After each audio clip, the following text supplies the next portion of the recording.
I am psyched for the Zoomers. And of course, us, Ben and I are Gen Xers. We might as well be, Stone Age. And they're not walking around feeling guilty about everything all the time. I've seen, 1,000 hours of YouTube videos from all the great, people in tech talking about how to do everything. They just know so much more than previous generations of founders did. There is this repeating pattern in history. I mean, we can find examples of it for sure going back 500 years.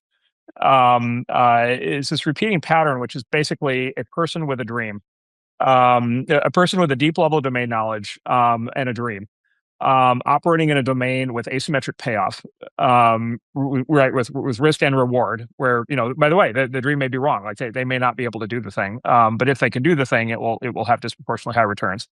The traditional institutional, places people go to get support and funding, for the dream, for new projects, just turn it down because, a bank can't finance, a bank can't issue a loan against something with a 50% chance of a 10x and 50% chance of failure. Like a bank just can't underwrite that. So a bank won't do that. Big companies, for the most part, won't do that. Almost nobody will do that. But somebody has a dream, and then when the dream works, and especially if you can construct a portfolio of those dreams and of those people, then the expected value on that is going to be very high. Like that's a very special thing. I've had long conversations with Tyler Cohen, who's particularly is very thoughtful in this, and he has a term. Forget the exact term they use. But it's like some combination of talent picker, project picker.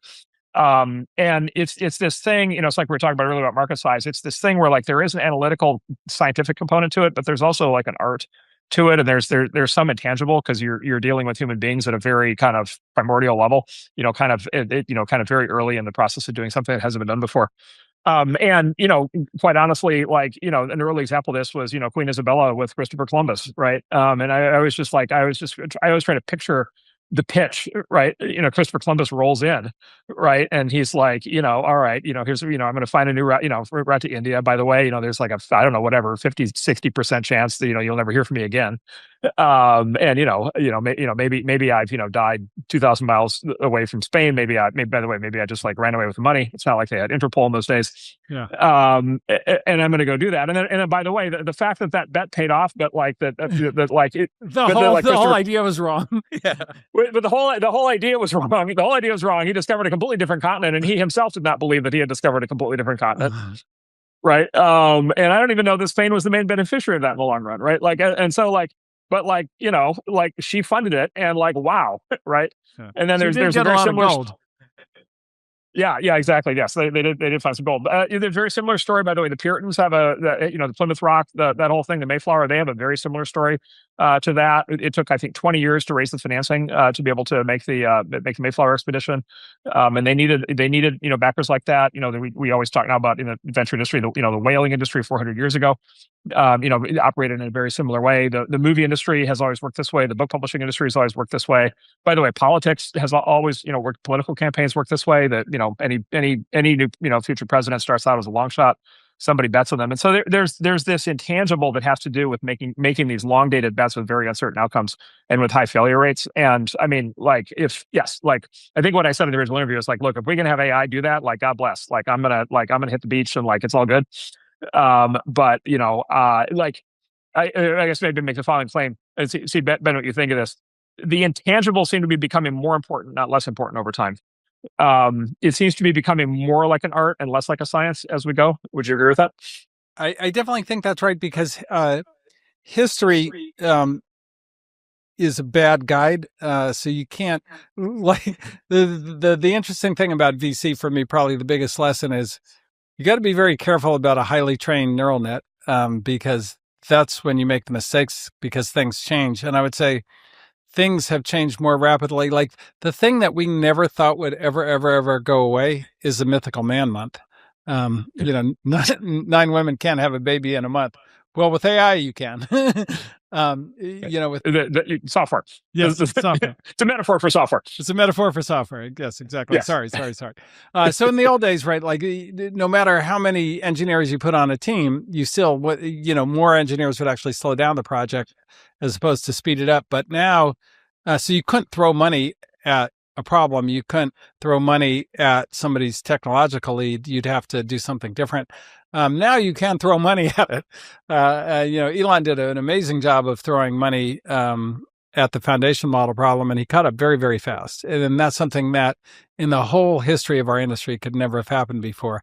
So if you had asked an AI if Elon had any prayer of catching OpenAI or Anthropic, they would have said, no way.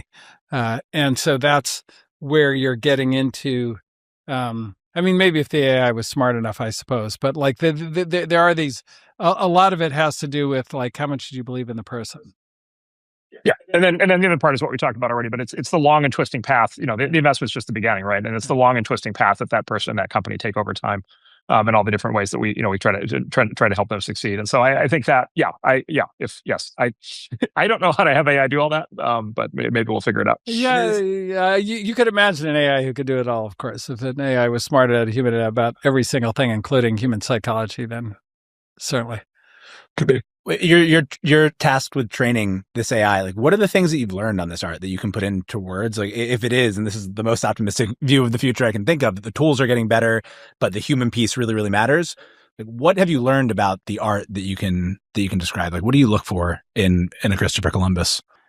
Well, I mean, I think that the first thing, and I hesitate to name things in some sense because they're all so different, right? Like, Elon is really not at all like Mark Zuckerberg, who's not at all like Ali Ghodsi, who's not like at all like Brian Chesky. So like they're all different. But the things that they all do, I would say, is they all think for themselves. They're not people who read the room and try and like figure out what people want them to do. They have original ideas. So original idea is probably the thing that every great entrepreneur has, their original thinkers.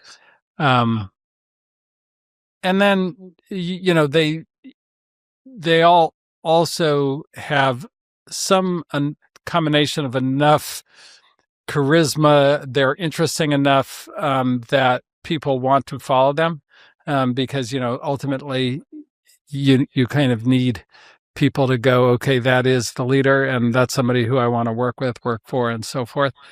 So those are the things that I would say almost all of them have, and I think all of them have those to be great. But everything else, like Steve Jobs is a very different kind of guy.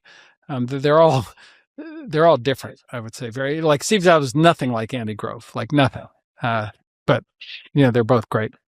To close this out, I guess from each of you, what is the thing that you're personally most excited about in the next kind of couple of years of a16z, but just tech more broadly? Well, I mean, Mark had a great line like, well, this is on the order of like the steam engine or electricity, or like this is such a big invention that we're going to end up in a different world. And the thing that's most exciting to me about it is, I wouldn't want to live in the pre-electricity world. Like I like this world way, way, way better. And so I think that like odds are we're going to get to a world that's just way, way better than we can't even get our heads around it, which is why it freaks people out. Like all these stuff that we have to do and so forth that we've just learned to live with that sucks, isn't going to be required anymore. And so like, what does that mean? What do we think of then? Like, what does life become? It could be, super exciting. Now, the one thing with humans that's a little messed up is, if that takes us too far away, like too far away from some grounded purpose about, and beliefs and spirituality, then, you can attach on to some dumb stuff. So, that would be actually my only worry. But I think life, just the quality of life for everybody is about to get like way, way better than it's ever been. I'm excited about the Zoomers. I am. Yeah. All right. I am psyched for the Zoomers. I was with a founder team the other day, and who were Zoomers, and I was explaining to them, why the Zoomers are so much better than the millennials and why they're going to save us, and like the whole thing is going to be great. This is so great. And of course, they're just like staring at me like I'm speaking Greek because like they did, they experience, they just think like millennials are like old farts that are like completely out of touch. Yeah. And of course, us, Ben and I are Gen Xers, we might as well be, Stone Age. And I was like, but I was like, this is what's so great about the Zoomers. Like it's the post. I would describe it as 2015 to 2024 it was a very, very strange period. And a lot of just things got really weird. And the Zoomers are the generation that basically was on the receiving end of that. And they're, at least for the Zoomers we get to deal with, like, they're just not having it. And they're not walking around feeling guilty about everything all the time. They're not feeling like they have to, like, deny that they want to be successful. They don't have any of the moral, kind of hair shirt stuff. They're just like, if anything, By they the way, were Gen held X by it was all. like that too. Gen X kind of let go of all the craziness of the 60s and early 70s. Yeah, that's right. That's right. You're right. Exactly. Gen X was the reaction to the boomers in the same way the Zoomers are a reaction to the millennials. And so the Zoomer founders that we get to deal with, my view is, like, it's the best, most competent, most capable. By the way, they're just, like, incredibly well, they come in all just incredibly well trained and educated because they grew up online. They've seen, 1,000 hours of YouTube videos from all the great, people in tech talking about how to do everything. They just know so much more than previous generations of founders did. And, they're, by the way, they're all AI native. They all, basically learned AI from scratch and, in college, and, they're coming out and they totally understand it. And they're just, like, tremendously fired up and, like, completely, they wear their, they wear their heart on their sleeve. They're like, they're going to build something. They're going to build something great, and they're completely unapologetic about it.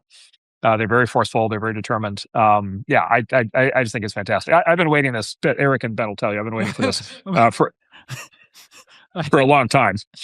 We may have to edit this out, but one of the things I do really like about the Zoomers, I haven't ever heard anybody say anything like, I'm going to do well by doing good.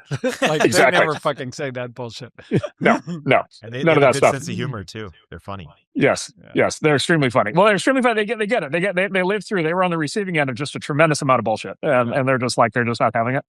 Yeah. And so it's just, I find it just, like, tremendously exciting to be able to work with them. And if I had total control over my time, it would be 100% spent with Zoomers. Well, I appreciate you spending an hour with a millennial. This was a ton of fun. Thank you for letting me write about a16z, and thanks for the conversation. We don't play that. We don't play that. G-Unit. We don't play around.